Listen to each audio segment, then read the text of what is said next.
You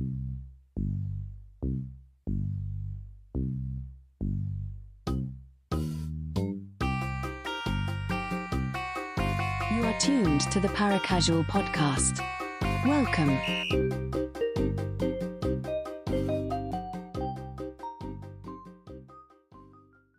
Well, hello and welcome to episode 72 of the Paracasual Podcast, Prismatic Crystal Victory.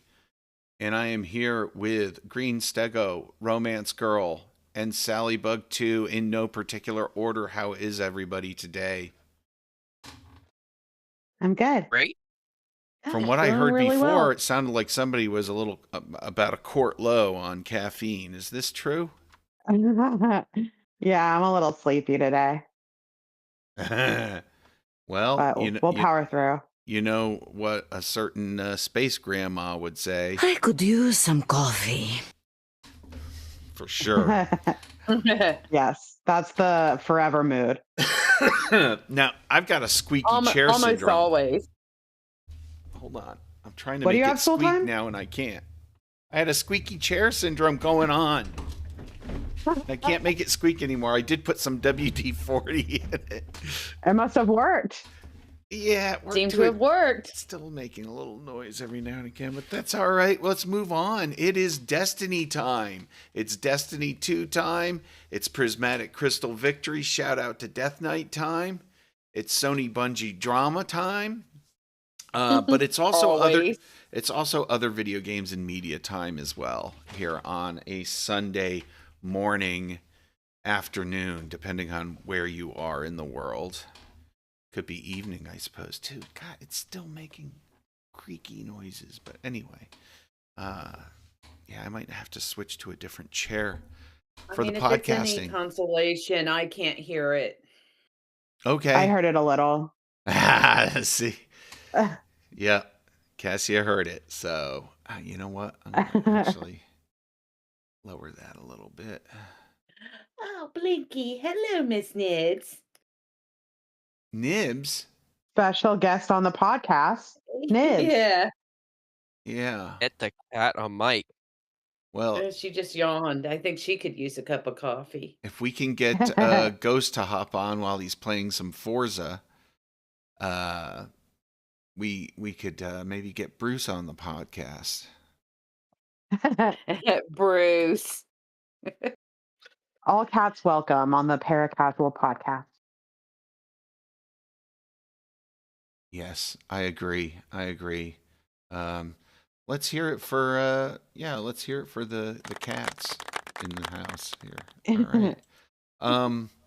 So what do we want to start with? Anybody been playing any of the Destiny 2 post-update world? I know I have. Yes, we definitely hopped on. Props to Bungie, first of all. I think that it's gotten glowing reviews, and that's well deserved. Mm-hmm. But we actually finished the Edge of Fate campaign. Oh, nice. Terrific. Yes, we did. Finally. Wow, that is just amazing, and that deserves a little round of applause from our golfers out there. And we had already started the Renegades campaign, so we kind of like are doing a little bit back and forth. But we also unlocked our Proxic Blade. Oh, This is nice. huge progress Renegades. for Team Texas. This is huge Yes. progress. We Amazing. fell off. is We were like many other players. We fell off, mostly due to the portal and the way that power was structured. Right. But it's felt really great to get back into it. It's just the game itself is just really fun to play, and we really enjoyed Edge of Fate. Aside from what is it called? Matterhorn. We call it Matterhorn. It is Matterspark. No, it's not Matterspark. By the end of that campaign, we were just cursing it. It's just every single time one of those mechanics.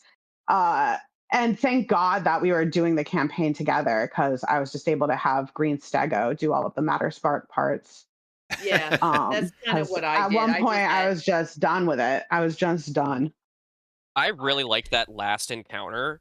Holy smokes, that was really cool. Oh, where you had and to we go can through the I cannons? actually and Yeah. we delved into that a little bit, right? Because I had like this quest in my inventory to complete the Edge of Fate saga on Fabled. I also have Yep. one for Mythic, which I haven't done yet, but I was on Fabled and Sooltime joined me and DeathKnight eventually came in as well to get those harder level. But we replayed several of those stories, including the final one.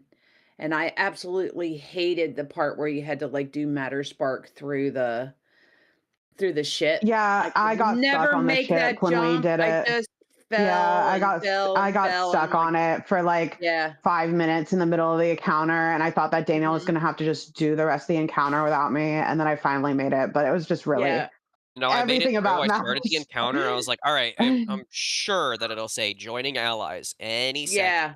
Is it? I was But it so doesn't. It done. makes you go through the whole thing. It does. Yeah. And no, I had the And then I exact same feel thing like it happen to was me, and I was so mad. I feel like it was just luck in the end of when I finally actually Yeah, did get me through it. too. Like it's like I don't know what I did differently or the same to get through it. But that being said, It like I does. mean, part of the reason why I kept that in my inventory is because I had heard that they were going to be um upgrading the armor and weapons. And it's like, well, I'm just going to wait until they upgrade the armor and weapons to the new system. So when I do this, then I can get some better gear, or at least gear that's relevant to the current system. Mhm. So Yeah. it was nice to do that. But I agree. That last encounter it's so long. It's just like it just kept going and kept going. It's like, oh yeah, this part. Oh yeah, this part. It's like Yeah, it it was was more like like a a dungeon. raid. It was more like a dungeon. Yeah. Kind of was. Yeah. It Um, definitely had like a dungeon feel to it. I will also gripe on the Matter Spark. Jump on the Matter Spark, griping bandwagon here a little bit, where there was that last part where you're supposed to launch through the cannon to Yeah. zap the servitor, Yep. Yep.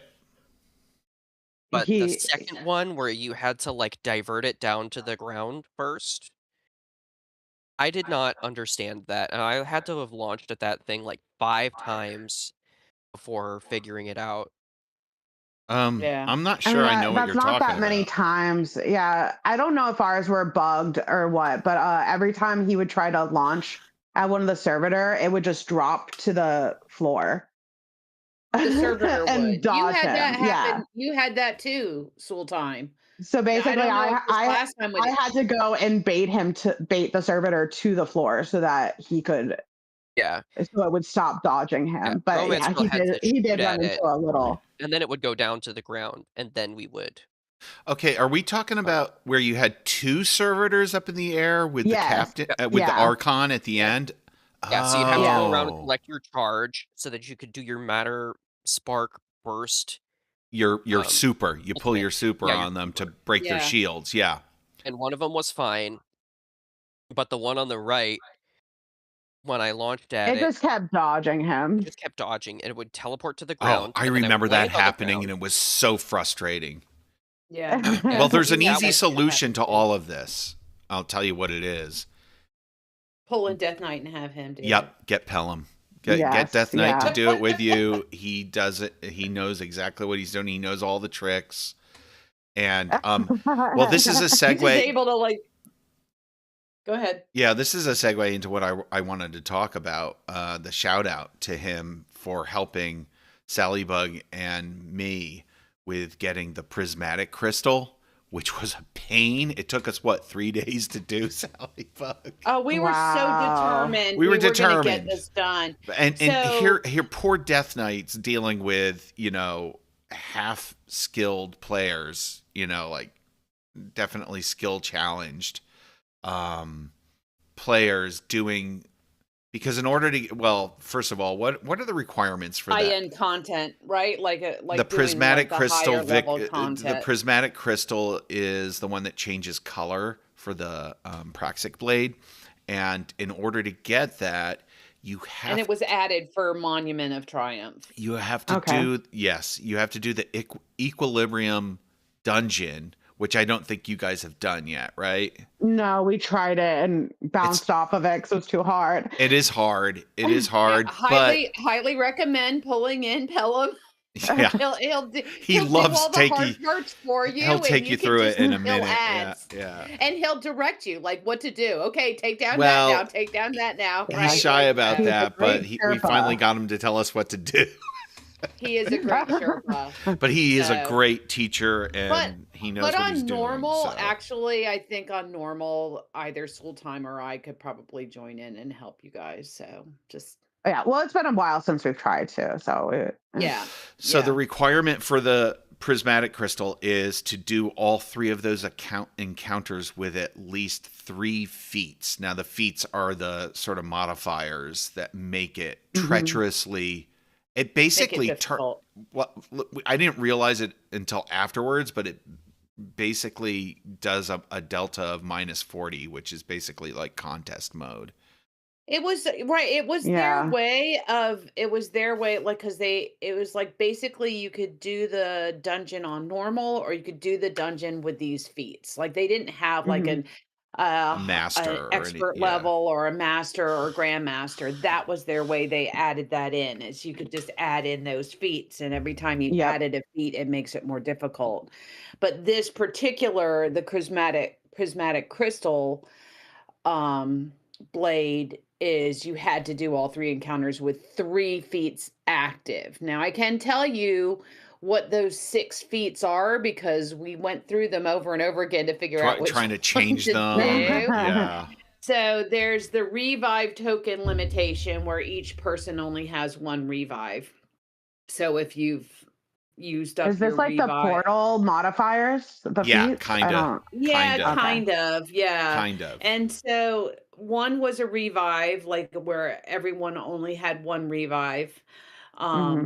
1 is a phase or time limitation, meaning for each boss encounter, you had to get it done in a certain amount of time or a certain number of phases, boss phases to get the boss down. Batillions, meaning just more ads. More and stronger keep in mind, ads. Each one of these also knocks it down -10. Yeah, it gives a delta. Right. Well, 10 or 20. Some are 10 and some are 20. Yeah, some are 10 and then, some are 20. 1 was perfect. Do it with a specific challenge. I don't know. The dungeon challenges. I don't know what the specific challenges are, but like kill all of a certain enemy using the whatever the sparrows are. Yeah, the sparrow. Kill them with those things. Like raid encounters have challenges. Exactly. Exactly. Yeah. So it's basically, so that's one of them, and then the final one was cutthroat, where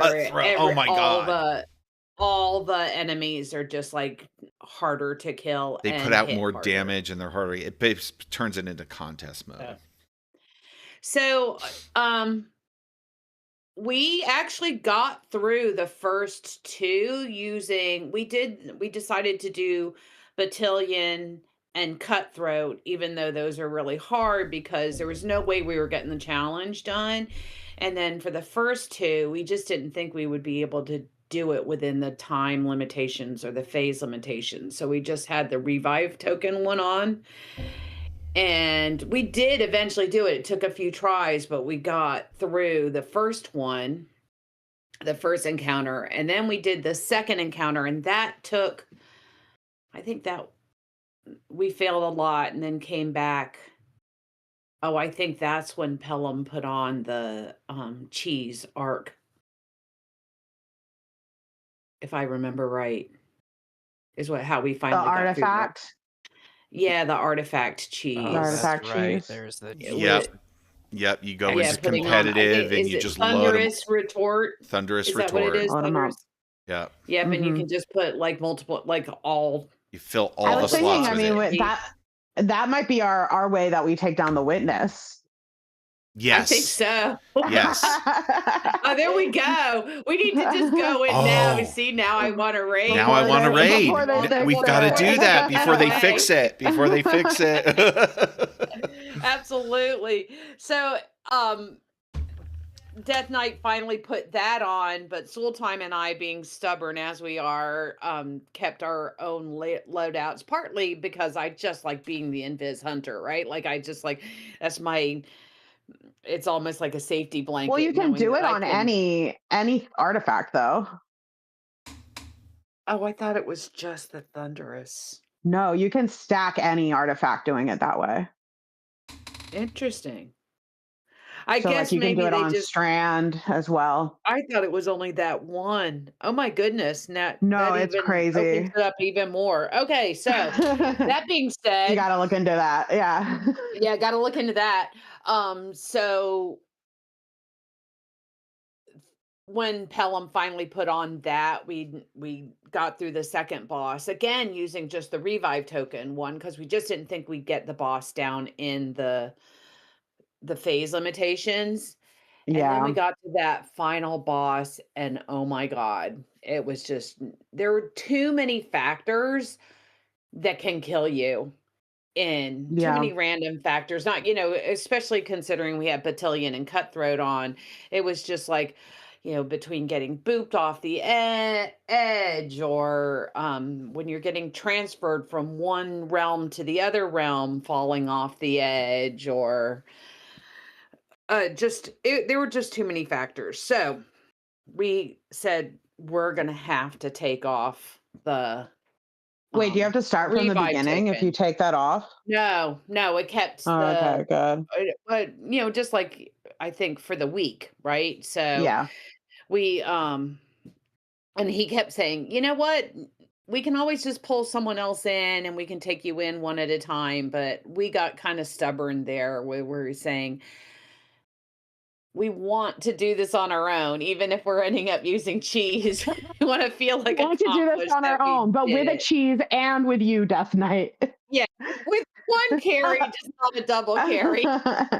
So that's so funny. So here, the interesting part of this is, even with the cheese, we weren't getting them because what was happening is I was doing Chaos Reach, and of course DeathKnight was doing Thunder Crash, right? And as soon as we went into the damage phase, we would let loose those supers, and then it would cut our damage DPS short. It would. Oh, I do. Yeah, it would kick us out of it. It's like, wait, what happened? The phase limitation, because there was no way we were going to stay alive. And so I looked it up. So now we had to get the boss down in 2 phases. Right, but the problem was we were doing our damage, and then it was kicking us out. It was like ending the damage phase early, like for whatever reason. And I looked it up, and the game has like a anti-cheese thing where if it detects like an overabundance of damage, it just kicks it out. Happening all at once. So the solution was for us to wait till the last like 8 seconds to time it through. Like time I it. went in and did, so we were just doing like hit with my arc staff. And I would just like let him have it, and then like when the damage phase was Wait, arc staff? I thought you said you were doing void. Well, I changed to arc staff to take. Oh my god! The last thing you said was you refused to change off of. Invis Hunter. You're being stubborn. There was no way we were getting it otherwise. That's funny. So, yep, we finally gave in to the cheese. That's great. Shout out to DeathKnight. Major props to Pelham. Oh, absolutely. Absolutely. And being so patient with us. Like just like we'd say, okay, we're gonna try it again. You feel like it? And he's like, yeah, sure. That's insane. But we kept saying, we'll just go one at a time, like get Logan or Richard to help out, and we go in one at a time. But For some reason, we woke up, what was it, Friday morning, Sally? We are just like, we've got to do this. We've been working on it too hard. So we watched some videos and tweaked our loadouts and got a better understanding. Do the Rocky montage. Well, what it was is Pellin was doing everything. He was going around and compelling. I know doing all the mechanics. And we didn't know enough to how to help him out. So we started getting to the point where we would at least help him out a little bit. So we could get through the encounter. He still did the bulk of the mechanics, but at least we had a better understanding of what he was doing when he was running around the arena doing all the mechanics. Yeah. So it felt like, when he said stuff, I was like, okay, I know what he's doing now. So I can feel like I at least have a better understanding. You can feel like you're helping. Yeah, that's crazy. Yeah. That's important too. The psychological. I'm gonna jump in because we also had a really frustrating experience with not knowing a mechanic in the Praxic Blade encounter. I don't know if y'all remember this. Oh yes. When you needed, I remember the encounter for sure. The dark balls to throw at the dark blights. Oh yeah, we did have to look that up at the end. God. We were stuck on it forever. The light and dark, right? Where you would summon. We figured out the light and dark for the first encounter, but then on the last encounter, they did like a little twist on it. I can't even remember what the answer was now. I don't know. Sooltime, it seems like you figured that out. I don't know how you did. Yeah, but I don't even remember like positives and negatives, where you can summon the taken enemies. Right. You can control which enemies you need to get the one that you need. Yeah. And so you had to kill, and it summoned 2 special guys, but you needed to kill one special guy of one type and then the other special guy of the other type to get the dark ball. Because if you killed 2 of the same type, I think we kept doing it out of order or killing 2 of the same type. There was just wasn't coming together. Yeah. So we were just kind of like stuck in a loop for a while. Okay, summon the guys, kill them both, get the energy you need, and then throw it at the thing. Oh, this one didn't give us the right one, so let's try summoning the other side. And then, it's the same. It was just really frustrating. Yeah. There was no hints. There was no direction. And I'm gonna go AFK for a minute, but keep on talking. Bungie usually is a lot better at like directing you towards what the mechanic is for missions like that. Yeah. No, what they've done is they've made missions like that and dungeons a lot more like raids where you're going blind and it just takes forever to figure out what the mechanic is. And you have to look for subtle things and details, and who has the time for it? You know what I mean? It is. I mean, it's nice for people who do like solving those kinds of puzzles that there's more opportunities outside of raids to do it. But we did get stuck. Oh, so everybody's probably going into Pantheon. Like, people are just like, it's unfortunate on the one hand, this cheese with the Thunderous Retort mods. But it's causing everybody just to like that. It's same old. People cut through all the content in less than a week when it was meant to last for at least a month. Good Lord. I mean, I will say the numbers. I know you can really only track Steam numbers, but you can estimate the other ones. The numbers for Monument of Triumph have held out longer than I thought they were going to. Is there a place you can go to check the Steam numbers? I wonder what it is now. Yeah, Steam DB. So you can look up, or you could just look up Destiny 2 Steam numbers. But I usually check Steam DB. They'll give you the 20 most played games. Oh God, there's over 1 million players. On Counter-Strike 2. Well, that's because it's like a casino in there. Cross said that. I don't actually know how that game works. But. Well, Destiny 2 is out of the like top 10 now, at least. 1, 2, 3, 4, 5, 6. For like selling? Sold? No. Because we were trending. It's still Marathon and Destiny are both still trending on Steam DB, which is interesting. Their 24-hour peak for Destiny 2 is 117K, and there's 92K players right now. Yeah, there's 92,100. That's almost 100,000 players. That's amazing. For a dead game. They've been hitting that 100,000 peak almost every day. Yeah, no, every day. Almost 120K still every day. And it's been crazy. Again, how that's long just has it been Steam. out a now? couple Is that weeks. 2 weeks? Yeah. Yeah.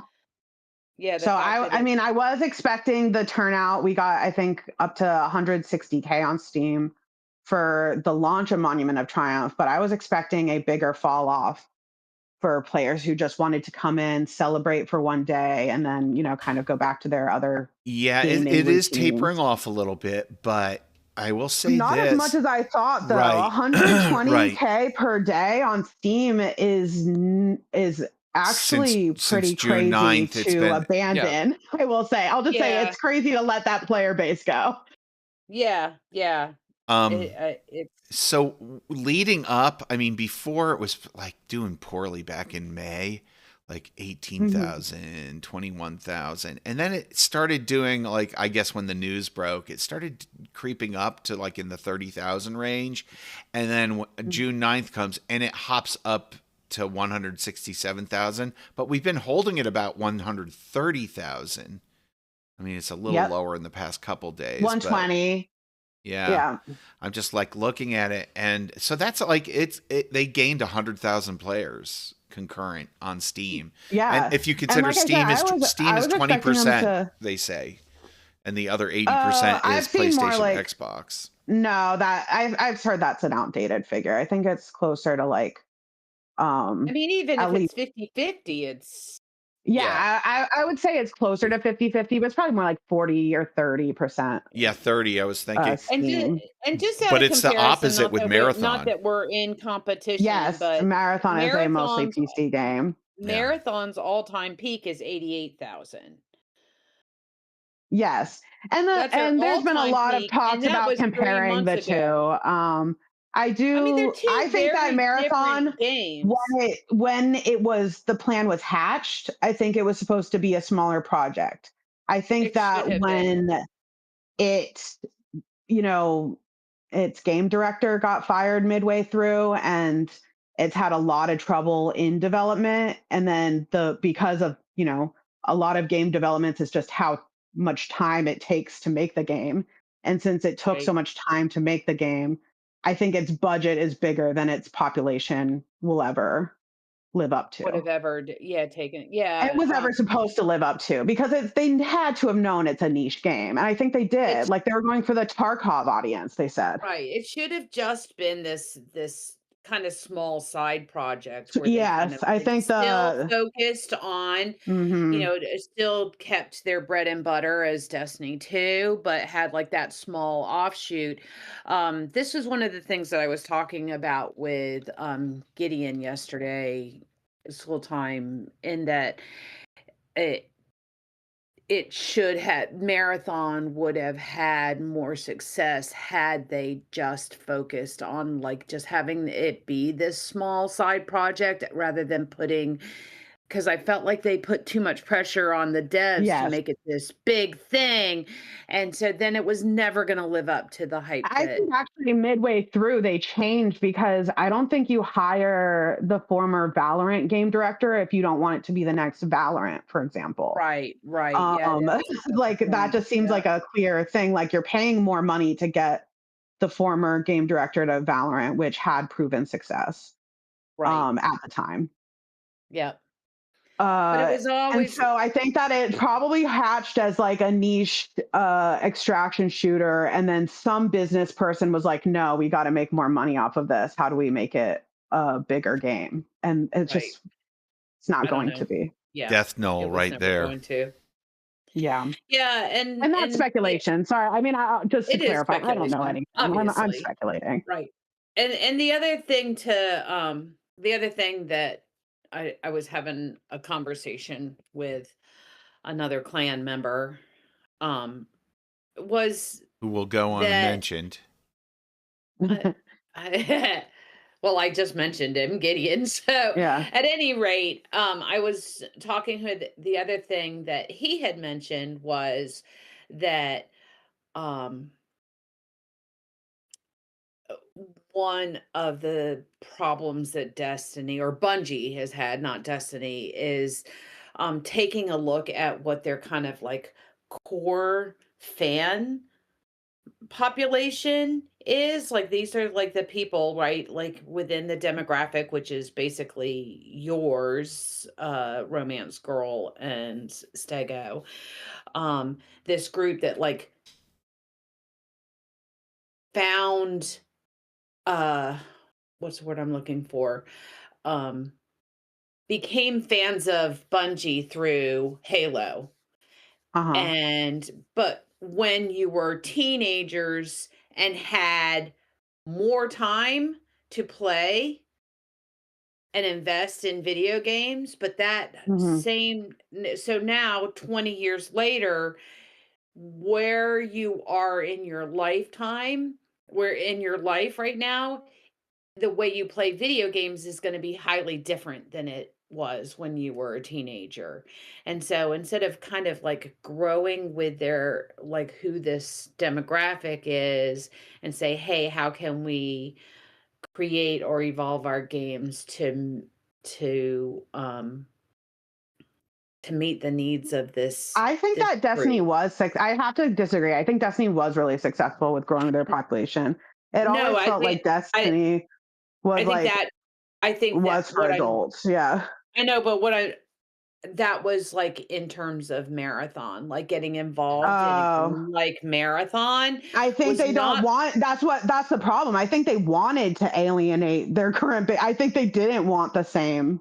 Yeah, I think they maybe they were thought just we can they're get a trying to brand bring new. in that yeah, bringing in that younger population, but, Yeah, like, no, it's I just think like that but that's was the goal. at It's like the we ex can get this brand new population, and we right, can say it was at the expense of their current population because it was in yeah, retrospect. But I think at the time they had the ego to say they we did can do both.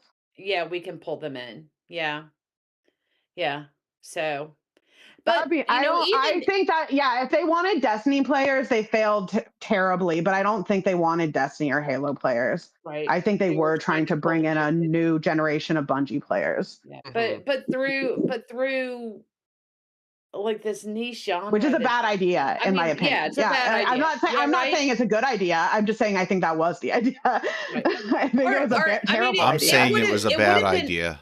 it would have been a Yeah, fine idea. It would have been a fine idea going back to what we were saying earlier. It would have if been a the fine budget hadn't idea ballooned and it had didn't it kill Destiny. been just this small project that Yeah. wasn't like going to be like, oh, this is going to be the new Destiny and hold up the company, right? Like to take that Yes. on I and mean, then to I say, well, look, to we it had is success beating with a Destiny, so yeah, it's beating a dead horse, but there is just something to be said that it's a terrible business decision to incubate several new projects without yeah, investing into the future of what Destiny is going to be beyond Destiny 2, right. Yeah. or investing in it but spreading yourself too thin so that those investments end up being killed projects, which is what Yeah. happened. Yeah. Because I think that a lot of people talk about Marathon versus Destiny, but how much money did they waste on those incubation projects that just never saw the light of day or got spun off into its own studio? Yeah. They're gonna Like wanna keep those numbers a private, lot I of think. money. They And we're want not Yeah. gonna I'm I think sure. I think we're not gonna know because they're embarrassed. the only way we would ever know any of that information is if there were a lawsuit and it had to be released through the courts. Well, yeah, Then it because we becomes know public. from the other lawsuits, the Bungie released that they were pitching Marathon with alongside Destiny 2 Yeah, with Activision. with Mhm. Like Activision, that's how right? long this has been going Oh on. gosh, yeah. They've always wanted to be a multi-game studio. I heard that they were even in the Halo days wanted to be a multi-game studio, which doesn't make sense because they're so good when They they wanted to do a be the good new Blizzard. I mean, they came yeah, which from is having that crazy. having, being fans of Blizzard, the I Blizzard do think gaming I've studio and said say, "Hey, well, if Blizzard can do it, we can do yeah. it." And it's like, Well, and I think that it's not always a good thing for studios to grow. Like Bungie just ballooned past its stable size, I think. Because there is something to be said about when a team gets too big, the management is just harder. Right. Well, and that was yeah. also part of the conversation I was having with Gideon, is like looking at the games that have been like super successful over the past few years. Expedition 33 being one of them. Like these were like done Hollow by Knight, Silksong, yeah, exactly. Like they done by these Mina the Hollower, that is a recent success. Smaller studios that had like teams of 20 to 50, as opposed to a studio that has even a team of like 200 is modest, and in this day and age, if you can put out a game that's like, but you look at these ones that had like these smaller, like all of the ones that you just mentioned had like 50 or less, and still had this major success. And this is kind of like, there's something to be said by having too many cooks in the kitchen, right? Like too many hands. And also, yes, and to that same end, it sounds like Bungie was just moving around people on different teams as if that wasn't going to affect the way people worked. Because when you're working on a team and then half of that team gets moved to Marathon, that changes the entire dynamic. Right. And so there is definitely something to be said about just having the experience of working on the same team and not getting disrupted and shaking things around and moving people here and there. And especially if something's working, because team synergy is real. So it's like Destiny 2 is in a good spot. Let's take half people from Destiny 2 and have them work on Marathon. That's right. And Destiny 2 is not going to keep going well. The people that they pulled for Marathon were the people that worked on the PvP end of Destiny 2. Yes. Hence why that element of Destiny suffered tremendously. And that was a huge core group kind of people. Gaslighted the community in retrospect. And I was like trying to be on their side with that. Like, yeah, no, we're for sure working on PvP. And it's like they came out and it was like, oh no, they actually they weren't not. And that announcement. And that Ghost has joined the chat. Yes. Yes. Richard, how are you? Hello, Richard. Hello, Ghost. Hey, I'm good. So we're talking about Destiny 2. You mean the best update we've had in years? Yes. Exactly. One of the things I was going to add to that is kind of like going off of what RomanceGirl was saying, is that this well, and also the other part of what I was saying about how their fan group, their demographic really did, like, they have less free time, so just hopping on and doing a Crucible match or two is like more easily accessible than getting on and figuring out a loadout and doing any of the other types of activities. Like those are like more time commitments, right? Easier for me to do in the summer as a teacher, but like during the school year, like I did not hop on Destiny very often because of the time commitment. To just I have said for a while they needed there was like a nice in Destiny 1, like a tight daily loop you could do, and then you could expand that loop to include and expand more things if you wanted to spend more time in that world. But if you could hop on and do your daily bounties, you could do the daily mission, and that took like 15 minutes, and then you could see who's online and do more, run a nightfall if you wanted. Or you could just hop off, and like that, they never nailed that daily gameplay loop with Destiny 2. It's gone through so many iterations, and I feel like what should I do if I just want to, what is the most fit? And I think they honestly are probably closer to it now with Monument of Triumph and the way that they've handled the grind with that. I think the portal was an attempt. at the end. Yes, but it was a failed attempt. Yes, of course. I have said that it did come from somewhat of a good place, but it just didn't land. It didn't stick the landing. But the other thing that I remembered, because before the Monument of Triumph came out, I was diving back into Destiny 1, and one of the things that I noticed about it was the Crucible was a lot funner in Destiny 1. And I remember doing that. Like, it was like now it's just like it is painful for me to go into a Crucible match. Whereas in Destiny 1, it was never like, I got owned. I still only had like a 0.5, KD, but it wasn't this like. I feel like it was a little slower pace. The time to kill was a little bit longer, and I don't know. Yeah. I don't have the numbers on that, so I don't know if that's true or not. But I do feel like it's a little. It was a little faster paced in Destiny 2, and the ability spam is a problem in Destiny 2. Yeah. It was definitely way more gunplay. Like your grenade came up once or twice in a match versus like constantly. You can just spam it. Yeah. So I think the ability spam makes it just feel a lot more stressful. Right. So anyway, that being said, Richard. Yeah, I agree. Sorry. But I agree that healthy PvP just actually contributes more to the PvE than I think they initially realized. Absolutely. Trials saved the game, as I recall. Yeah. Yes. And so like I feel there just must be some, probably some fights going on interiorly saying the same things in Bungie. But yeah, let's hear what Richard has to say about Monument of Triumph. Oh, it's been fun. Yeah, there's still so much to freaking do if you want the seal. Like, it's crazy. Yeah. Well, you have all the time in the world.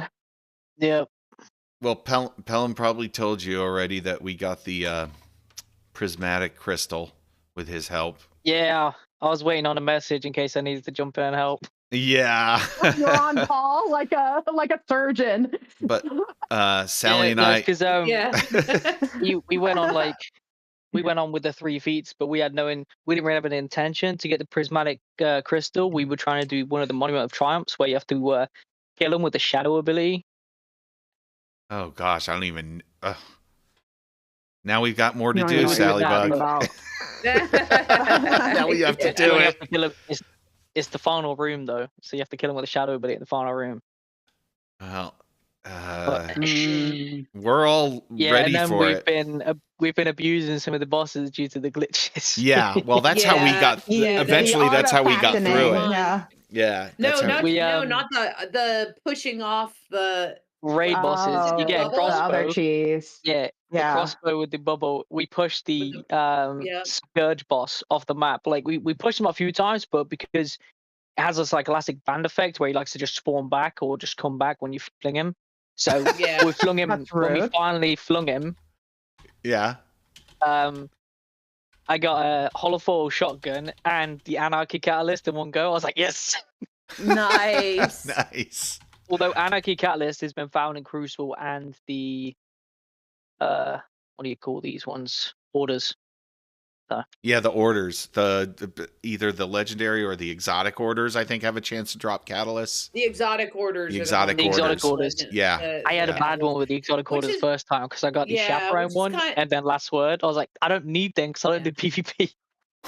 Yeah, and Xur was selling the chaperone one just recently. Yeah. I think he's still selling it. Yeah, this weekend. Yeah. Yeah. I don't know. The hardest one to fling is probably the Desert Perpetual. That guy is so hard to fling. I've managed to do it. I'm the only one that can do it at the minute, but it's like it happens now and then. Because your jumping's got to be on point because the pillars are like so like thin. It's hard to Right. do. Yeah. I tried doing it last night, and we managed. Did it like once. Couldn't do it again after that. It's so we Romance Girl brought up that while we have this artifact cheese going on, this could be where we could actually finally complete the witness raid. Yep. What's the name of that raid again? Salvation's Edge. Yeah, Salvation's Salvation's Edge. Edge. Yeah, I have a feeling Tuesday it's going to be gone. Yeah, They're gonna Oh. patch it. Yeah. I think Tuesday they'll patch it. Yeah. Probably. So. We go Sounds for it like tonight, we're then? raiding tonight. Say again. Tomorrow. Yeah. Yeah. But cheeses aside, I like where the game is right now. I think they've done. Oh, we do love cheeses. We love the cheese. Regardless of the cheese, we love the cheese. Yeah, we do. But with that being said, I think despite even if the cheese wasn't there, I enjoy where they put the game. And part of that is because, well, one, there's multiple possibilities of what you can do, but you can also just go back to, hey, I want to play like this. I want to play my Invis Hunter and have that the success, rather than feeling like you have to be pigeonholed into doing certain Subclasses. certain parts of the game in a certain way, right? Yes. They're saying the Stunning of Champions has a lot more agency. You have a lot more freedom to do that with. Yeah, and having the multiple artifacts I thought was a great way to deal with I love the multiple artifacts. It made me wish that they had done that sooner. Like they could have had 3 rotating artifacts. Yeah. I know that would have been a lot, but but also the Stunning of Champions being tied to archetypes of weapons as opposed to a specific type. I've been asking for that since they came out. Yeah, so it's just I've always thought champions were very restrictive. You have to have a scout rifle. Now you can have it's just a certain archetype of a gun is what. Yeah. Much better. They made it better by having the Stunning of Champions be tied to some of your abilities as well, but and they started doing that, and I'm glad that they continued. Right. And I think there's more flexibility is good. And it feels like almost, I don't know, I haven't checked it out, but it feels like almost every exotic has an inherent stun mechanic. Stun with it. So regardless of what exotic you have a opportunity to stun. Mm-hmm. So, which is cool. I just think they've done, it's in a great place, which is just it's so bittersweet that they were able to. It is bittersweet that they were able to. And I haven't done SRL yet. I'm excited to do some SRL. We did one. That's fun match. I came in last. No. Yeah, it's a little Mario Kart. I heard Mario Kart-esque.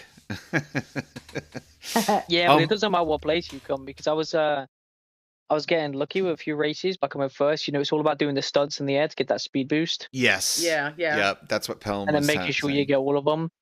Yeah. So I managed to get lucky with a few wins, but Logan was coming 4th and he was getting tier 5, so I just decided to not give a shit, and I was getting tier 5s. Yeah, and just enjoying the ride, having fun with it. I came in last, but I still skimmers are very. I don't like using the skimmers because they can hit the ground too hard and you just die. So, yeah, that's good. It gives us a reason to use our sparrows again. It's Sparrow Racing League. It's not Skimmer Racing League. Skimmers are the best if you want to get the stunt triumph, where you want you to get 25 stunts in one race. Yeah, I You could could see put up about that. 80, You know what? It's 80 like, Because you can crits. jump with the right trigger and triumphs, do a it's stunt. like you Yeah. feel like it's like, you know what? These triumphs are going to be there again for, well, forever until they turn the lights off. So it's like Quick shout out to Death things Knight that can once go again. He let me win. I was like neck and neck with him the whole told me SRL about that. race, and then he He just told me puts about the that one. brakes on right before the finish line. And I'm like, Pelham, why'd you do Yeah. that for? And he was like, yeah, I wanted you to get the triumph. I was like, oh, that was so sweet. It's so kind. Yeah, like we love Pelham. we only accomplish things when Pelham actually gives it to That's not true. You guys That's have not done true. plenty Richard without gives us a Pelham, lot. but he is has done a lot for us as well.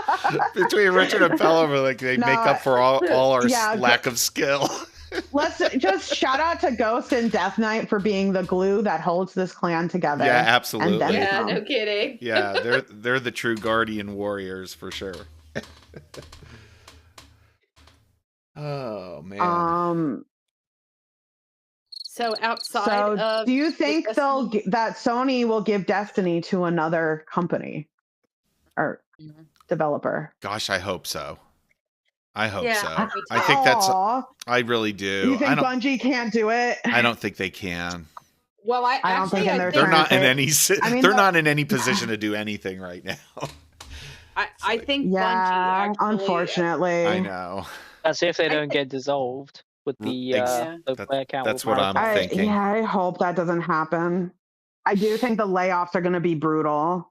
I think the layoffs are going to be brutal, and they're also going to keep telling the Marathon team, like, don't worry, you're going to keep working on Marathon. You're going to keep working on Marathon the exact same way they told, like, a month ago. That's what they were telling Destiny.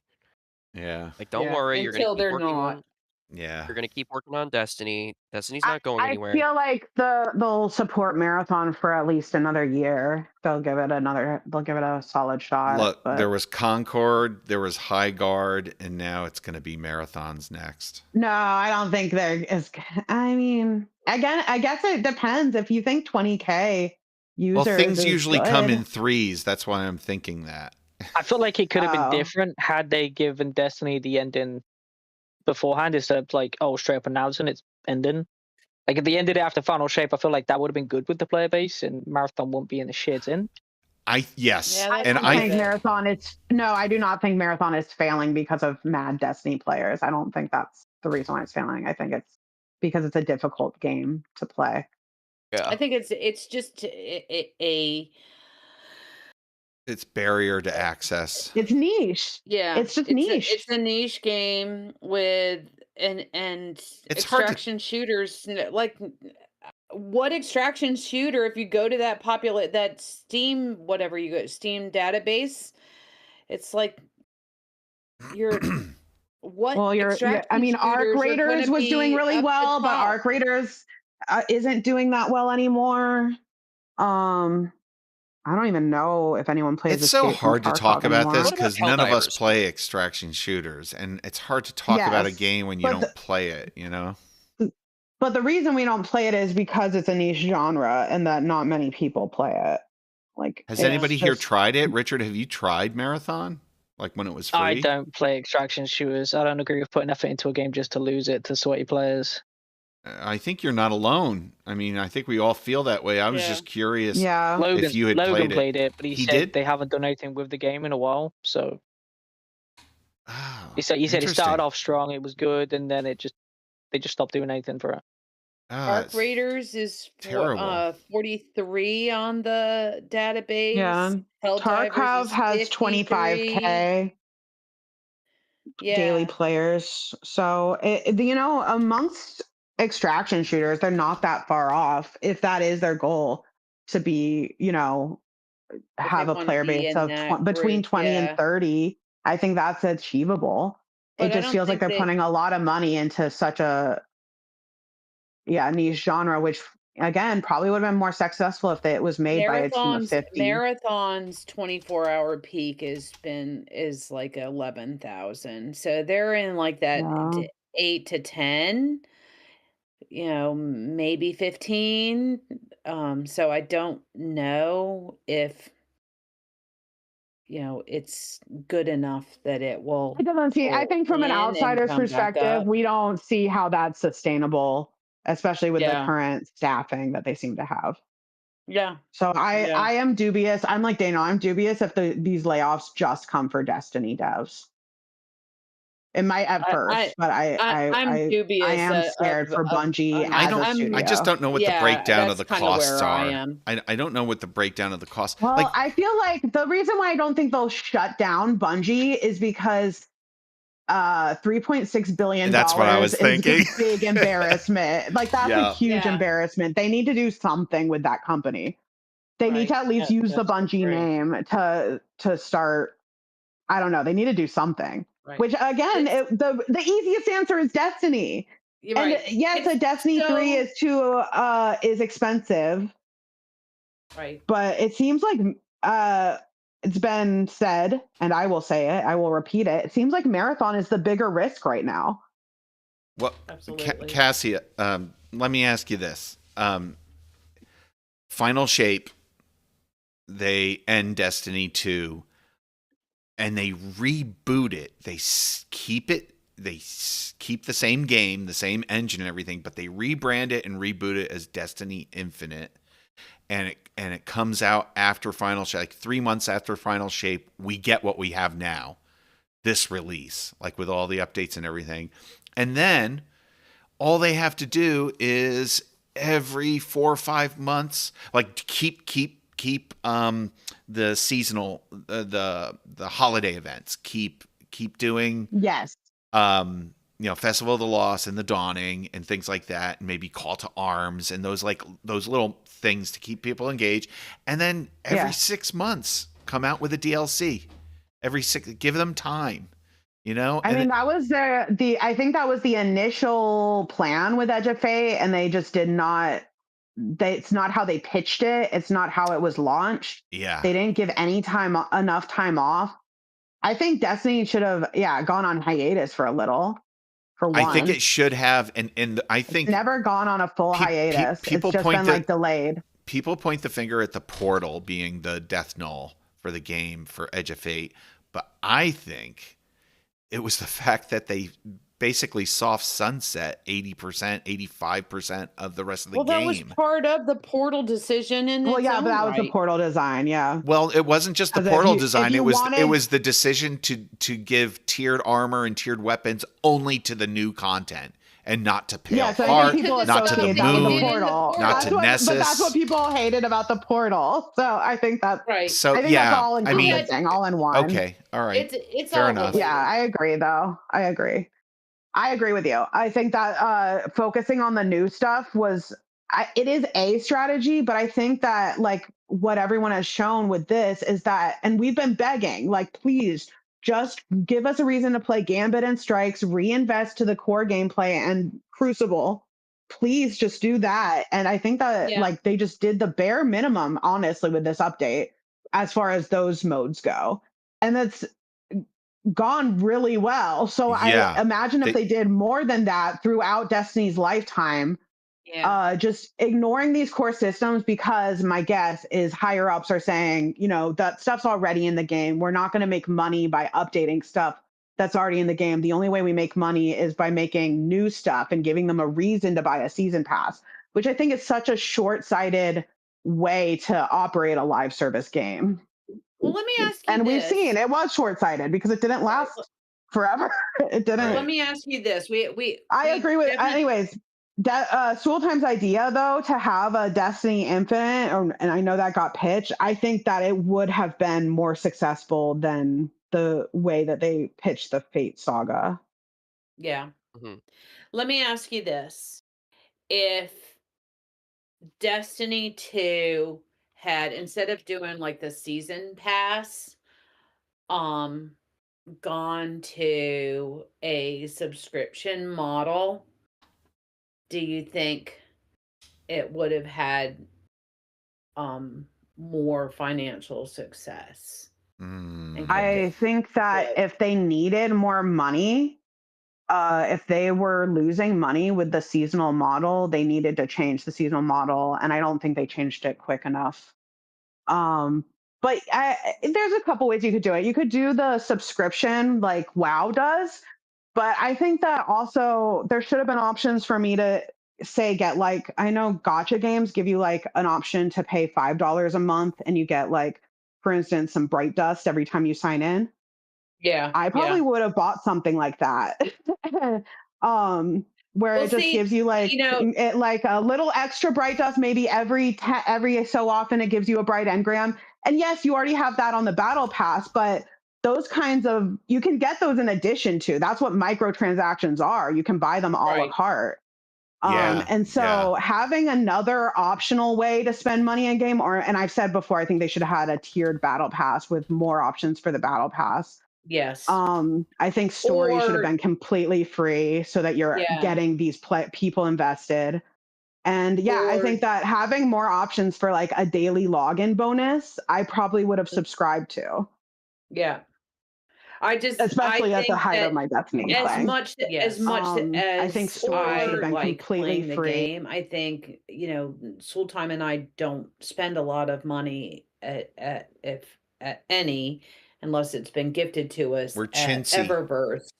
However, if they had gone to a subscription model like WoW, I could see paying. It's like $8 to $10. Well, we spend that when we go through the drive-through to get a cup of coffee. So yes, definitely.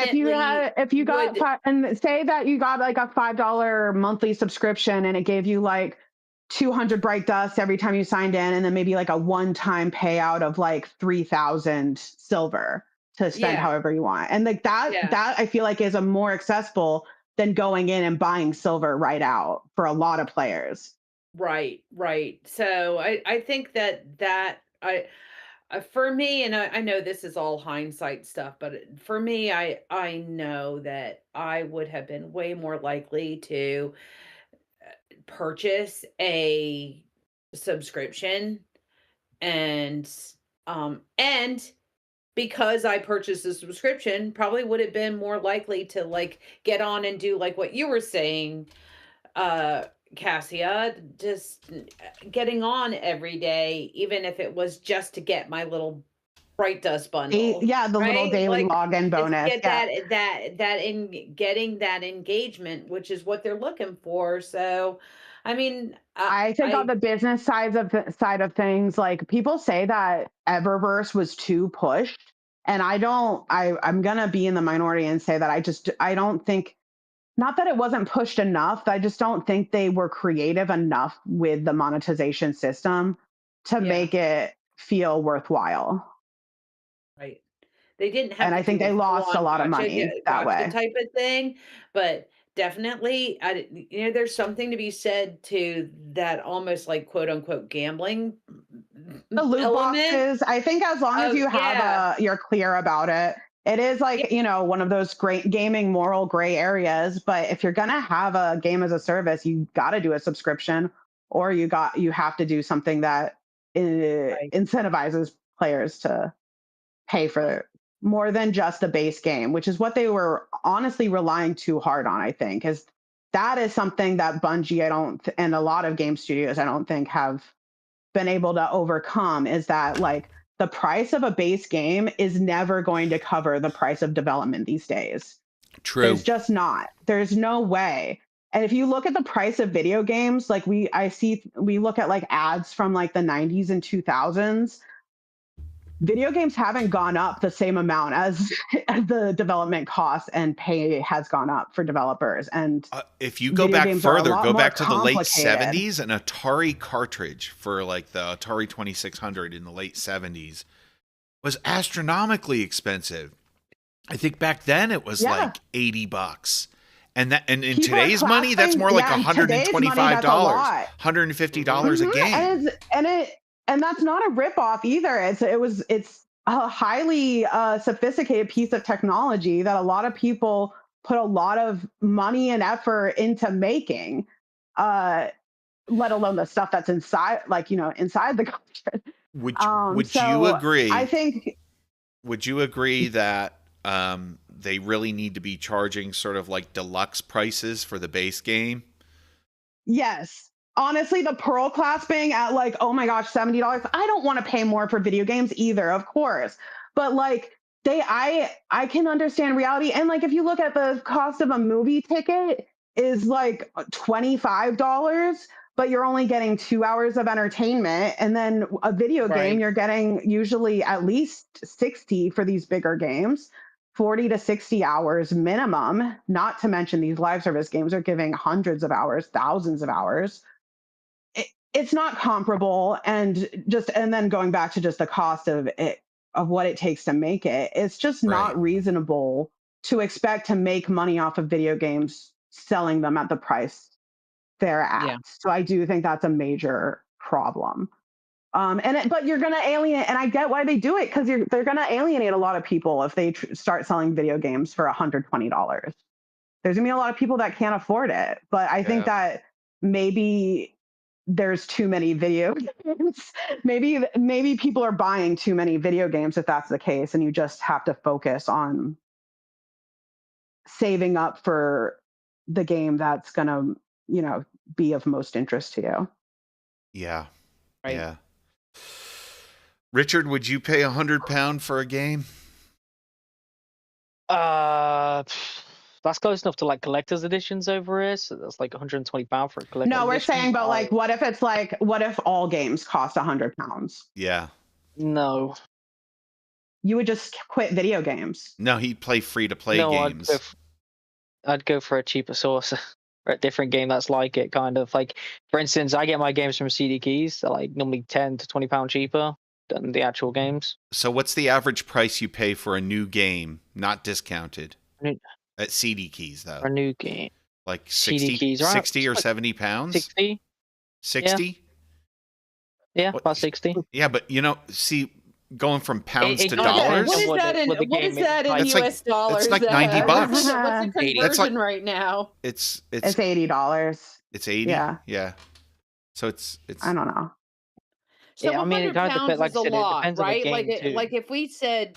Well, I think that people are just also not used to it. Is what I'm saying. Is that like now people think that they'll just buy one video game per month and then never play them, and it'll just sit in their backlog. I'm calling on myself. I'm talking to myself. Yeah. And what if? But if they were more expensive, then you're actually going to pay what they're worth. And what if? I don't know. Would you do £75 because that's closer to $100? It'd be more like £75. See, like you were saying, £100. Yeah, we were Sooltime, but that's it's. You were doing a. Well, no, I was thinking dollars. I still think £100 is reasonable. Not reasonable. That's expensive. You're talking it is how much it costs to make. Yeah. How do you make money off of a $1 billion video game? Yeah, that's true. Well, okay. How do you make money off of a $500 million video game? It's like just the reality. You have to either figure out how to make games with smaller teams, which I think is a big piece of this puzzle, is that games are gonna either have to find other ways to monetize. Subscription. Yeah, they need to have another or gacha or whatever they choose to monetize, or gacha they need right to now be made by. Well, your personal luck aside, I picked it up. It's fucking terrible. Oh my god. But no, they either would need to figure out a new way to monetize, or if you're just relying on the base game, they're gonna have to start either charging more or tone down the scale of the game. Yeah.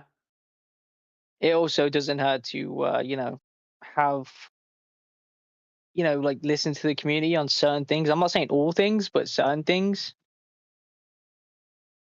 That gets you praise from most players to keep wanting to play the game if they know they're being listened to and it's good stuff coming to the game that they've asked for. Well, of course. And I think actually leaning off of what you're saying, Ghost, is that again in this conversation that I had with Gideon yesterday on it's like listening to the right player base, because he was saying like 80% of the people who play are not watching. Yeah, you want to listen to the feedback, on like Steam, and they are not content creators. And that's going to help most people. They're not. Yeah, I think it's not. Yeah, I think in-game surveys is a good way to do that, because you have people who are just interested in like giving their feedback on the game they're playing. Then, you're going to filter out some people who seek out those types of things to just complain.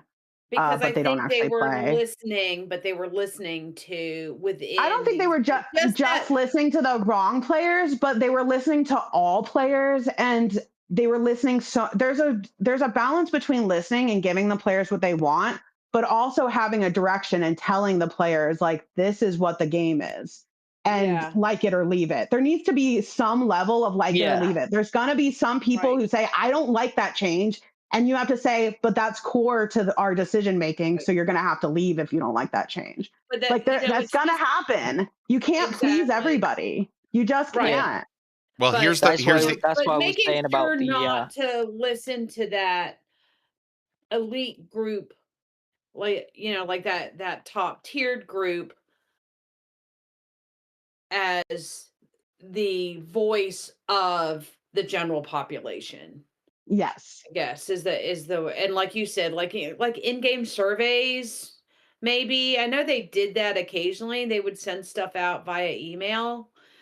Well, that's not in-game. That's via email. That's not in-game, so it's not like you're not. I don't even know if Bungie has the technology technical capability to do an in-game survey. Right. Yeah, probably not. That's why I was saying certain things for the community, like something that's going to benefit everyone and not just certain people. Right. Well, you can't benefit everyone, though, Ghost. You can't please everyone. No, you can't please everyone. That's always Plus, the game would be boring if it was too pleasing. You know what I mean?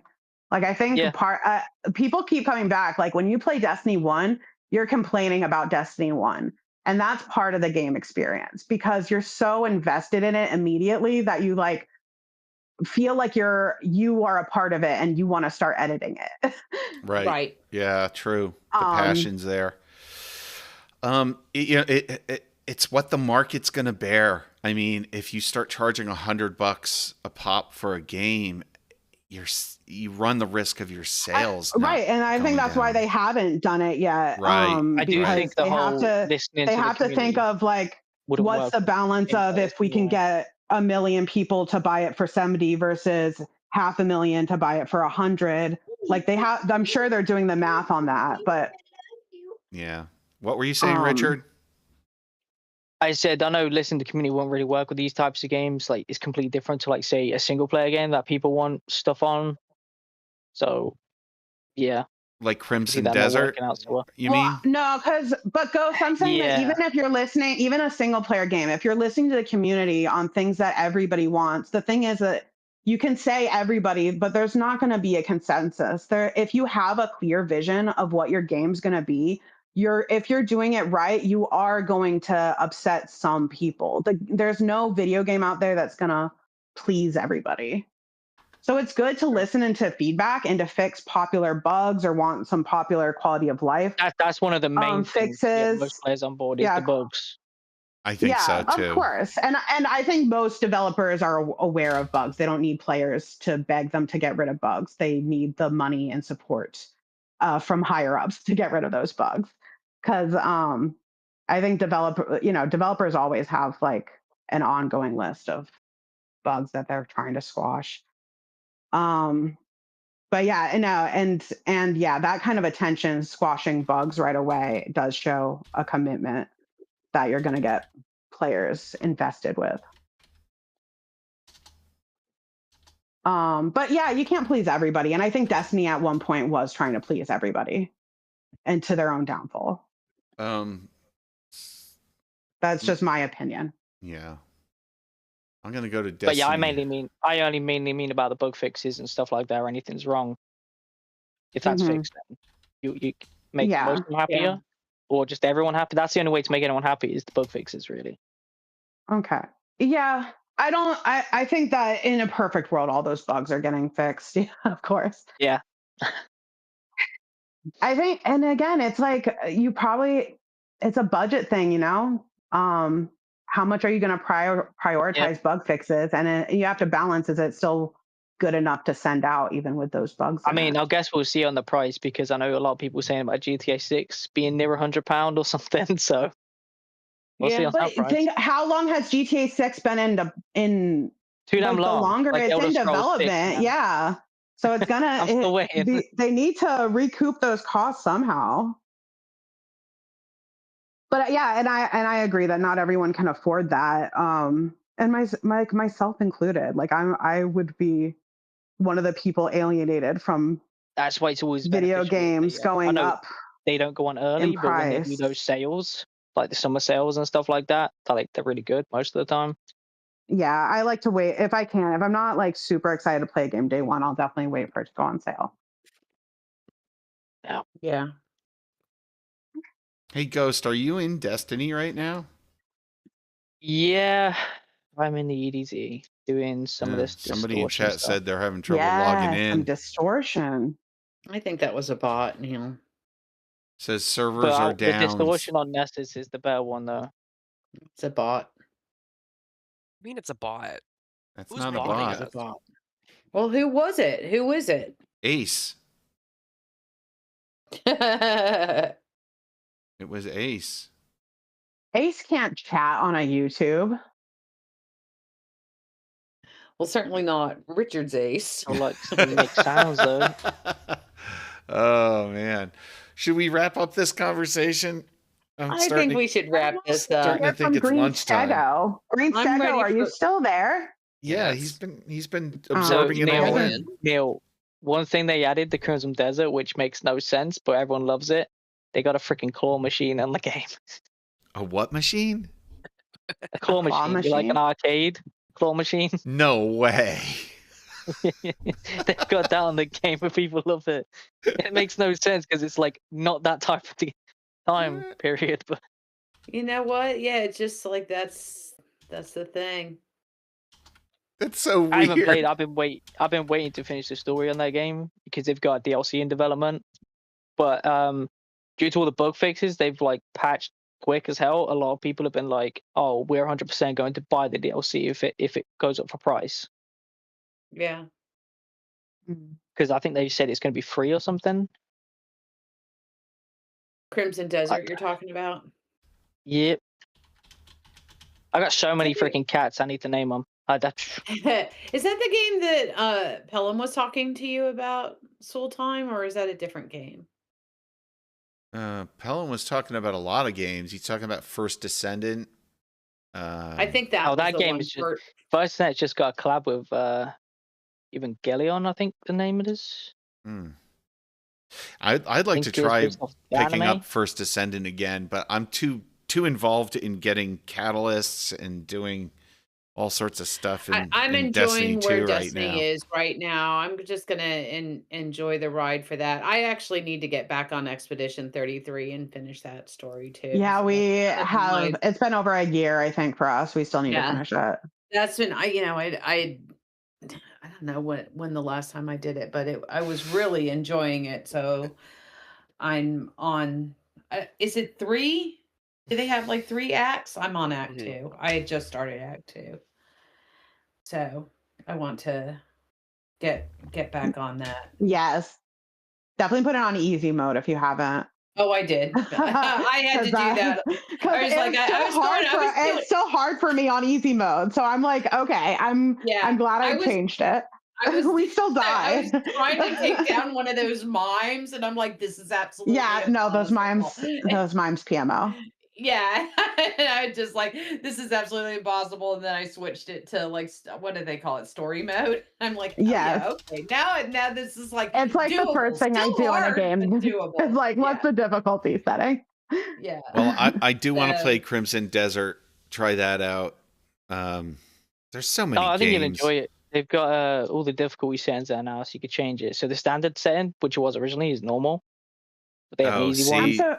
That makes me want to play it even more now. And then plus the you cats. Can go around I like games with cats in it. So I think it's we like cats. 3 wyvern eggs total. And I wish you could do. They had a. What about the wyvern? You could choose your.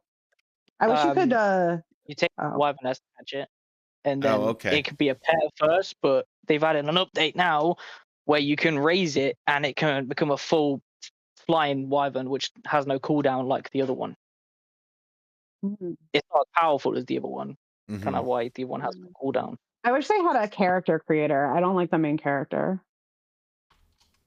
Is it just like Yeah. you They've have one ship. they've also changed it to the characters that age because you got the woman, the female character, you got the orc, and then you got the main character Cliff.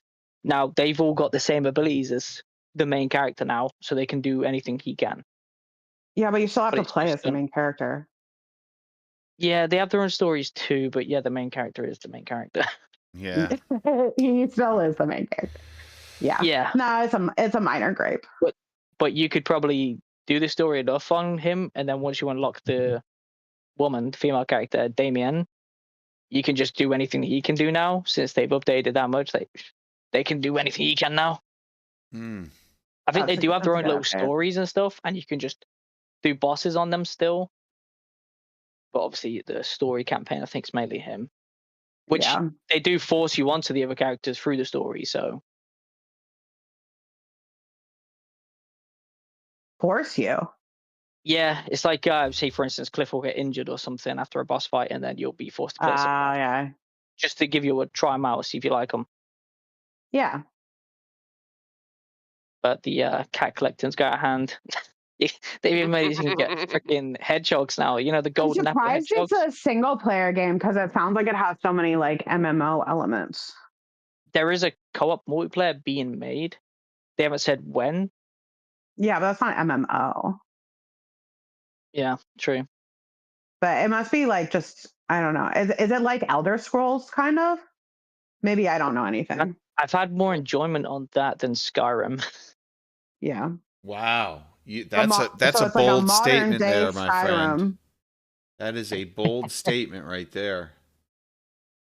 Those are fighting words. The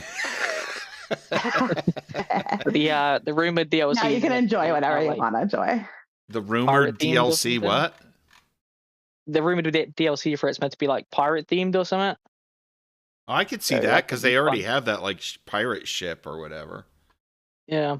Then one of the newest updates was you could have a pond now and you could just go catch fish and put them in it. Who doesn't but love I don't like fishing? the fish on the game. So okay, I've already done fishing and pirates in Destiny, so I think I'm good. Pirates? Oh, I guess. Yeah, but I feel like Crimson Desert from a little bit that I'm reading about it. I don't know. It's just not the type of. Yeah, I'm with you. It's very male centric. Yeah, but it's not just that. It's just like like that kind of open world walking around thing. Like I never like really fully. I got involved in watching Sooltime play Skyrim, but never like actually played it myself. Like didn't really get fully. I played it a little bit, but not much. So did you ever try Breath of the Wild? Yeah, they bounced off of it. Haven't finished that one either. It took me like my third try of Breath of the Wild before I like got into it, and then the map is the game. There are ways to those big open world ones. They can kind of be overwhelming, and so sometimes it's hard to get like really fully. But yes, Breath of the Wild is one of the. That's also on my need to pick that back up and finish. I'm just dreading co-op multiplayer coming because of Drome. He's going to make me do all his bosses for him. That's what he does. You can say no. You know what, Ghost? I have said no. No. I have said no to him. But they've also made it easier. Keep on saying it. Yeah. Those wyvern eggs you can grab. So you can get a wyvern early before like chapter 11. In which game? That's the same game. Yeah, Sorry. same game. We haven't changed subjects. The main wyvern has a cooldown. Which one? And then the main wyvern has a cooldown because of how strong it is, but the others don't. They're classed as special mounts, so they don't have a time limit, so you still fly around the map. It's just raise them from a baby to an adult. It is. So it's kind of sounds like a lot like Skyrim. Yeah. Yeah. Flying around with dragons. So would you say it's like a modern day Skyrim? Yeah.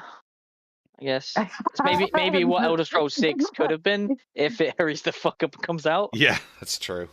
Yeah, we'll see. Yeah. All right. What other games have you guys been playing? Just Destiny? Mainly lately. mainly Destiny 1 Destiny. before that. Yeah.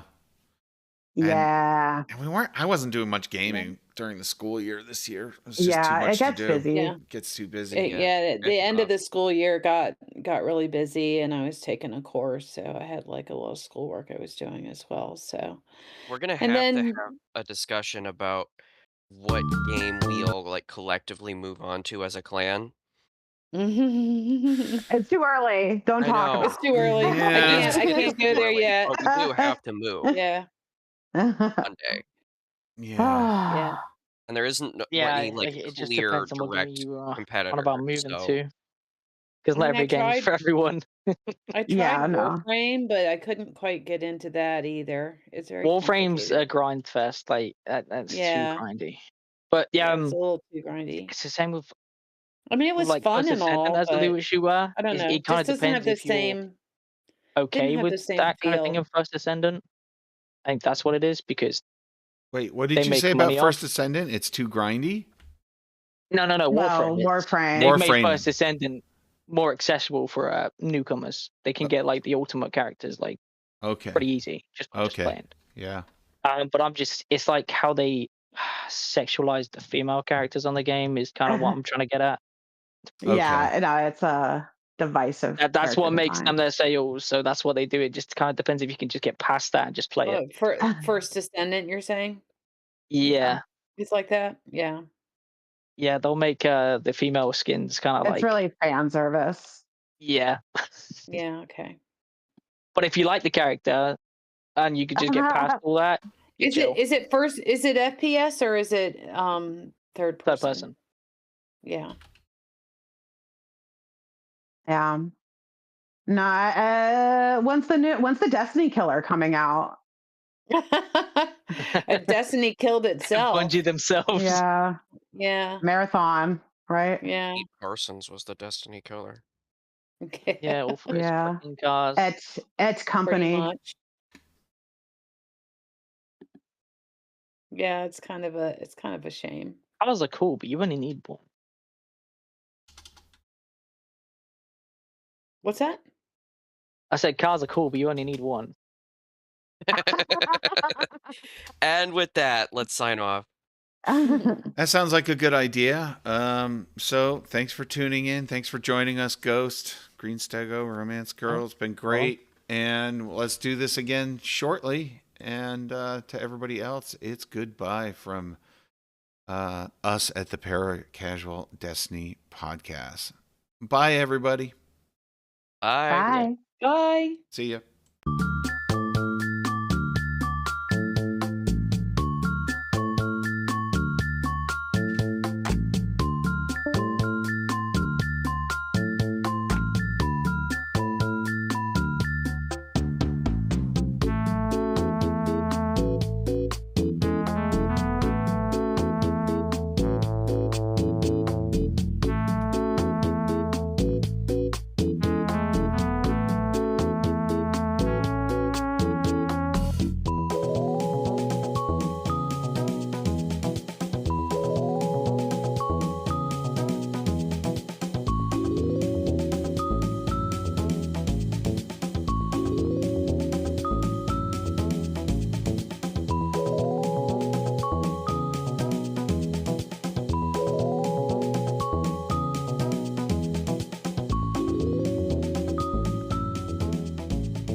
Woohoo. Yeah. Yay. And no technical difficulties.